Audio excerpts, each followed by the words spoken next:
इस दुनिया को क्या-क्या होता जा रहा है ना। 21 अगस्त की दोपहर छत्रपति संभाजी नगर में रहने वाला कुणाल चांदगुड़े नाम का एक लड़का महज एक आईफोन के लिए ऐसा कदम उठा लेता है जिसे देखकर पूरी दुनिया हैरान हो जाती है। जिसने भी देखा उसने यही कहा कि भगवान ऐसी औलाद किसी को दे ही ना। ऐसा लड़का होने से अच्छा है कि किसी घर में बच्चे ही पैदा ना हो। दुनिया भर के लोगों ने अपनी टिप्पणियां देना शुरू कर दिए कि ये लड़का ऐसा था वैसा था, लेकिन जो अब तक आपको पता है, जो मीडिया हाउसेस और सो कॉल्ड इन्फ्लुएंसर्स ने आपको बताया है, क्या वही असली सच है या फिर सच्चाई इतनी भयानक है जिसके लिए आप अभी तक तैयार नहीं थे? अगर आपको पूरी सच्चाई जानना है तो इस वीडियो के अंत तक बने रहिए। आपको अब तक जो कुछ पता था मैं साबित कर दूंगा इस सच्ची कहानी के जरिए कि वो सब कुछ गलत था। ये सब की शुरुआत अभी नहीं, लगभग 22 साल पहले हुई थी, जब मुरलीधर चांदगुड़े नाम के एक व्यक्ति को, जो कि 24 साल के थे, 19 साल की संगीता नाम की एक लड़की से एक प्यार सा हो जाता है, अट्रैक्शन हो जाता है। ये महाराष्ट्र के जालना शहर के अंदर पिंपल गांव नाम का एक गांव है, वहां रहते थे। जब मुरलीधर पहली बार संगीता से मिले तो बिल्कुल पहली बार में ही प्यार नहीं हो गया था। पहले बातचीत शुरू हुई, फिर दोस्ती हुई और फिर दोनों में प्यार हुआ। प्यार हुआ तो दोनों ने डिसाइड किए कि अपने अपने घर में शादी के लिए बात करते हैं। संगीता ने भी अपने घर पर शादी के लिए बात करी और मुरलीधर ने भी। संगीता के घर वाले पूरी तरीके से तैयार थे कि हाँ, हम तुम्हारी शादी मुरलीधर से करा देंगे।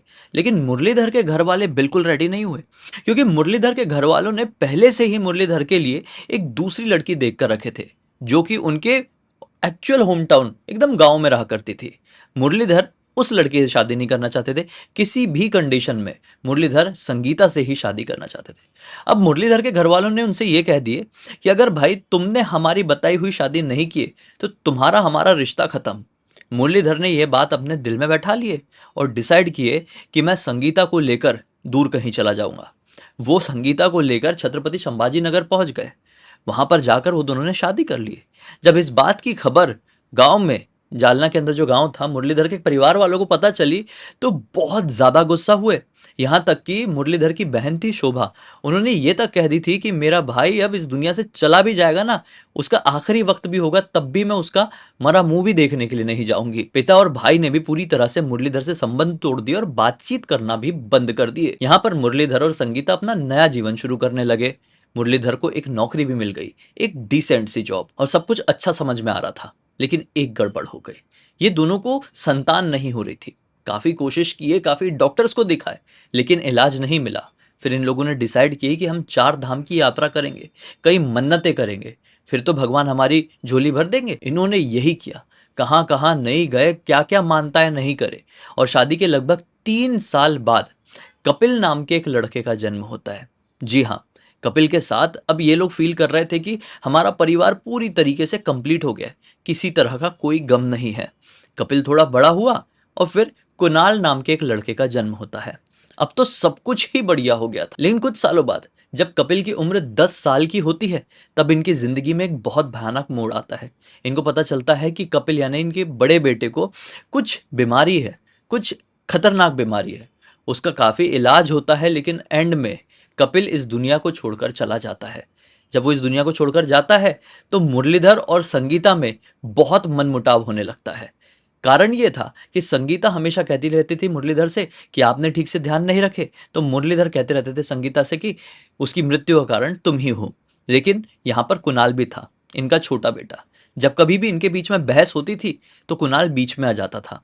कुणाल एक तो टूटा हुआ था अपने बड़े भाई की ऐसी मृत्यु से, वो खुद बहुत छोटा था, और साथ ही साथ जब माँ बाप के बीच में कलेश देखता था तो बहुत कोशिश करता था कि वो समझ जाए, शांत हो जाए, लेकिन चीजें उसके सामने तो कंट्रोल हो जाती थी, लेकिन बंद कमरे में इन दोनों के बीच में, पति पत्नी के बीच में मनमुटाव रहता ही था। जैसे तैसे करके कुछ साल बीते।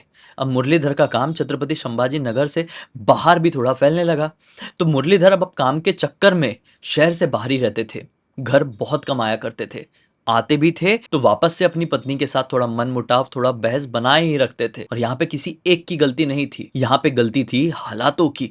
इन लोगों के बीच में सिचुएशन ही ऐसी क्रिएट हो गई थी कि ये चाहकर भी शांति मेंटेन नहीं कर पा रहे थे। अब बात आ जाती है 2025 की शुरुआत की, जब मुरलीधर को पता चलता है कि उनकी बहन जो शोभा है, उनके बेटे की तबीयत खराब हो गई है, यानी इनके भांजे की बहुत ज्यादा तबीयत खराब रहने लगी।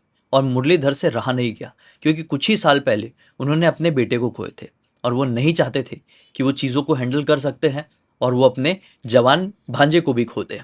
तो वो जवान भांजे के इलाज के चक्कर में अपनी बहन से बातचीत करने लगे। बातचीत होते होते उनकी बात अब पिताजी से भी होने लगी, बड़े भाई से भी होने लगी। और जब ये बात संगीता जी यानी कि इनकी पत्नी को पता चली, तो वो गुस्सा हुई कि भाई तुम 17 साल की चीजें भूल चुके हो। हाँ, अब 17 साल बीत चुके थे। कुणाल बड़ा हो चुका है, पढ़ाई में अच्छा खासा है, 10th में बहुत अच्छे परसेंट लेकर आया है, स्कूल में टॉप किया हुआ है, और अब सपने देख रहा है कि मैं नीट क्रैक करके मेडिकल की पढ़ाई करूंगा और डॉक्टर बनूंगा। लेकिन घर के हालात है कि शांत होने का नाम ही नहीं लेते हैं। चीजें थोड़ी बहुत नॉर्मल हुई ही थी कि पिताजी और माताजी के बीच में फिर से लड़ाई होने लगी कि पिताजी अपने बहन भांजे और उनके परिवार से क्यों बात कर रहे हैं। मुरलीधर और संगीता के बीच में अब अनबन इतनी ज्यादा होने लगी इसी एक टॉपिक को लेकर कि मुरलीधर अब अपनी पत्नी और अपने लड़के को छोड़कर कहीं और रहने लगे थे। और कभी कभी बहुत रेयर होता था कि वो मिलने जुलने आते थे, लेकिन मिलने जुलने आए तो फिर अलग पुरानी बातों पर अनबन वापस से शुरू हो जाती थी। जब अनबन इतनी ज़्यादा होने लगती थी ना, तो कुणाल अपने माँ बाप को धमकी देता था कि अगर आप लोग सुधरे नहीं या आप लोगों ने अपनी लड़ाई बंद नहीं किए तो मैं अपने साथ ये कर लूँगा वो कर लूँगा। और कुणाल ने 21 अगस्त को पहली बार ऐसा कोई कदम उठाने की कोशिश नहीं किया था। पहली बार वो उस पहाड़ी की चोटी में नहीं गया था। वो पहले भी जा चुका था अपने माँ बाप का झगड़ा शांत करवाने के लिए। उस पॉइंट पर मैं आऊंगा, आपको बताऊंगा ये सब कुछ कैसे शुरू हुआ था। कुणाल जब कभी भी अपने माँ बाप से ये कहता था ना कि मैं ये कर लूंगा वो कर लूंगा, उस पल के लिए उसके मम्मी पापा लड़ाई झगड़ा बंद तो कर देते थे, लेकिन पापा फिर घर से दूर चले जाते थे। उसको भी पापा का प्यार चाहिए था, माँ का प्यार तो मिल ही रहा था। उसने सोचा कि माँ को अब थोड़ा शांत करना पड़ेगा, उनका माइंड डाइवर्ट करने के लिए उनको थोड़ा कंटेंट क्रिएशन सिखा देता हूँ।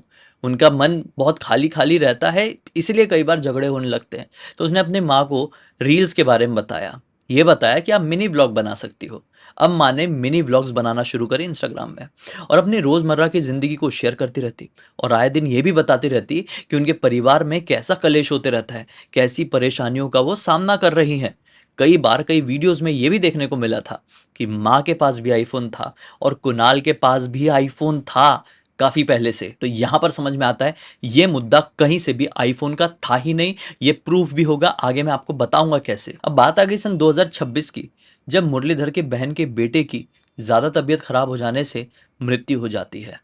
जब अपने जवान भांजे को ऐसा मृत देखे उन्होंने, तो काफ़ी ज़्यादा टूट गए थे, क्योंकि काफ़ी साल पहले उनके बड़े बेटे के साथ भी ये सब कुछ हुआ था। और एक तरीके से वो अंदर ही अंदर खुद को ये भी सोचते थे कि मैं अपने बेटे को नहीं बचा पाया, और यहाँ पर भांजे के साथ भी ऐसा हो गया। जब भांजे के साथ इतना कुछ हुआ तो उनकी नज़दीकी अपनी बहन, अपने पिताजी, अपने भाई से और भी ज़्यादा बढ़ गई। और अब वो ज़्यादा समय अपने पिताजी, अपने भाई, अपने परिवार के साथ बिताते, अपनी पत्नी और अपने लड़के के साथ नहीं बिताते। जब वो ज़्यादा समय अपने पिताजी के साथ बिताने लगे, चीज़ों में सुधार आ गया। जो रिलेशन 17 साल से टूट चुका था वो अब वापस से ठीक हो चुका था। तो मुरलीधर के पिताजी ने अपने 3 एकड़ के खेत में से काफ़ी बड़ा हिस्सा मुरलीधर के नाम पर कर दिए।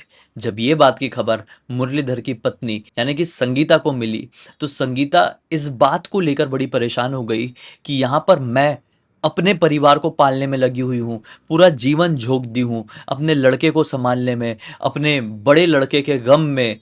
लेकिन यहाँ पर देखो, ज़मीन जायदाद प्रॉपर्टी की बातचीत चल रही है तो उधर बाप बेटों में ही चल रही है। यहाँ पर मुझे और मेरे लड़के को तो भुला ही दिया गया है। मार्च से लेकर अगस्त तक का ऐसा टाइम था कि जब इन दोनों के रिश्ते में कुछ बचा ही नहीं था, सिर्फ और सिर्फ लड़ाई। लड़ाई होती थी तो कुणाल फिर से कुछ ना कुछ धमकी देता था और घर से भाग जाता था। जैसे तैसे करके फिर माँ बाप मिलते थे, कुणाल को घर पर लेकर आते थे। और अपने इसी पैटर्न को समझते हुए कुणाल 21 अगस्त को भी सुबह 8 बजे कोचिंग जाने के लिए निकला।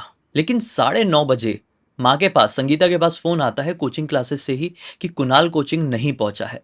माँ को चिंता होने लगी कि ऐसा पहले कभी कुणाल ने तो किया नहीं है। कुणाल को तो सिर्फ और सिर्फ पढ़ाई लिखाई से मतलब है और बहुत ही शांत लड़का है।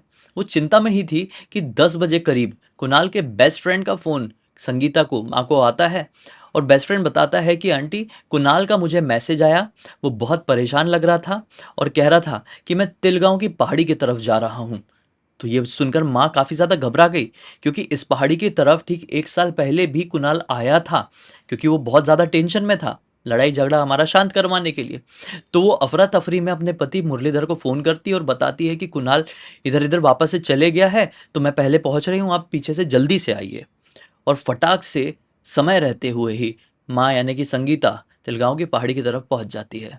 देखती है कि कुणाल ऐसी अवस्था में खड़ा हुआ है, काफ़ी ज़्यादा परेशान है। दूर खड़ी माँ काफ़ी गिड़गिड़ाती है, घुटने टेक देती है, अपना मंगलसूत्र तक निकाल कर उसको देने लगती है कि कैसे भी करके बेटा वापस आ जा, मैं नहीं लड़ूंगी। ये सारी बातें ना माँ मराठी में कर रही थी। आसपास के जितने भी लोग थे, काफ़ी सारे लोग वीडियो बना रहे थे। नीचे जितने लोग थे वो जाल वाल बिछा दिए थे, लेकिन कुणाल बार बार अपनी पोजीशन बदल रहा था, इसलिए। और जाल भी लिमिटेड था, मतलब जाल की लेंथ हाइट ये सब कुछ बराबर नहीं होती ना, मतलब एक लिमिट में ही होती है। तो कभी इधर करते कभी उधर करते, ये सब कुछ 2 ढाई घंटे तक चलता रहा। एंड में मुरलीधर वहाँ पर पहुँचते हैं। जब वो देखते हैं कि काफ़ी ज़्यादा भीड़ लग चुकी है और मामला पहले जैसा नहीं है, अब काफ़ी ज़्यादा सीरियस हो गया है, तो घबराए घबराए डायरेक्टली अपने बेटे के पास जाते हैं कि उसको खींच कर लेकर आएंगे। खींच के लेकर आने के लिए वो बड़े ही कि अचानक से दोनों का पैर वहाँ से फिसला। कि क्या हुआ, वो तो आपने वीडियो देखे ही होंगे। वो जैसे ही 250 फीट नीचे गहरी गाय में गए हैं, पीछे से माँ जो वहाँ पे घुटने के बल सिर्फ रोई जा रही थी, वो सोची होगी कि अब मेरा जीवन क्या, बेटा चले गया, पति चला गया, वो भी गई बिल्कुल क्लिफ में, एकदम एंड पॉइंट में, और खुद के साथ भी वही करी जो उनको कभी कतई नहीं करना चाहिए था। अब जो उस समय लोग वहाँ पर मौजूद थे और अपने मोबाइल में वीडियोस बना रहे थे, वो वीडियो दुनिया के सामने है। अब मराठी भाषा तो सबको नहीं आती है ना, तो जिन लोगों ने, जो नॉन मराठी लोग थे, उन लोगों ने ये वीडियो देखे, तो ट्रांसलेशन निकालने के चक्कर में उल्टी सीधी चीज़ें सामने ला दी है। ये अफ़वाह मीडिया हाउसेस तक फैली और लोग ये कहने लगे कि एक लड़के ने आईफ़ोन 15 प्रो के लिए, जी हाँ, वहाँ पे आपस में लोग आईफ़ोन 15 प्रो की बात कर रहे थे, लेकिन शायद वो ये बात रही होगी कि भाई मैं आईफ़ोन 15 प्रो से वीडियो बना रहा हूँ, ज़ूम करके बना रहा हूँ, क्लियरली दिखेगा। लेकिन लोगों ने मराठी को ढंग से समझ नहीं पाए और ये चीज़ सामने ला दिए कि आईफ़ोन 15 प्रो लड़के के पास है, उसकी ईएमआई नहीं भर पा रहा है, तो देखो उसने ये हरकत कर दिया। सिर्फ एक अफवाह और एक लड़के की ऐसी बेइज्जती हुई, उसके जाने के बाद दुनिया भर के लोगों ने उसके बारे में ऐसा ऐसा कहे कि कोई जिंदा इंसान सुन ले तो जीते जी मर जाए। इस घटना से इस दुनिया को एक बहुत बड़ी सीख लेनी चाहिए कि आपकी शादी हो गई और आपके घर में आपकी औलाद है, तो अपने झगड़े अपने तक ही सीमित रखें, अपने औलादों तक ये सारी चीज़ें मत जाने दीजिए, क्योंकि उनका दिमाग विकसित हो रहा होता है। और अगर एक छोटा बच्चा कम एज का है और अपने बचपन में इतना कुछ देख रहा है ना, तो उसका दिमाग सिर्फ और सिर्फ ट्रॉमा में रह जाता है और फिर उसको समझ में नहीं आता है कि जो मैं कर रहा हूँ वो सही है या गलत है। अगर वो गलत भी है और उसको लग रहा है कि ये करने से चीज़ें सुधरती हुई दिखती है, तो फिर वो गलत ही करने लगेगा। उम्मीद करता हूँ कि अब आपको चीज़ें क्लियर हो गई होगी। इसी बात पे इस वीडियो को शेयर ज़रूर कर देना, ताकि ये अफ़वाहें जो फैल रही है एक ऐसे लड़के के बारे में जो अब इस दुनिया से जा चुका है, वो अफ़वाहें क्लियर हो। अब तक देख लिए थे तो लाइक कर देना, चैनल को सब्सक्राइब कर देना। इंस्टाग्राम, हमारी वेबसाइट और दूसरे चैनल का लिंक आपको डिस्क्रिप्शन बॉक्स में मिल जाएगा। इंस्टाग्राम में जुड़कर आपके पास भी ऐसी कोई घटना, कोई कहानी है, तो हमें लिखकर भेज सकते हैं। हमारी वेबसाइट में आएँगे तो हमारी प्रोडक्ट सर्विसेज़ चेकआउट कर लेना, और दूसरे चैनल में भी तो आप आकर देख सकते हैं बहुत सारी चीज़ें। बाकी कल यहाँ पर फिर से मिलते हैं, तब तक के लिए बहुत बहुत धन्यवाद। आपका दिन शुभ हो।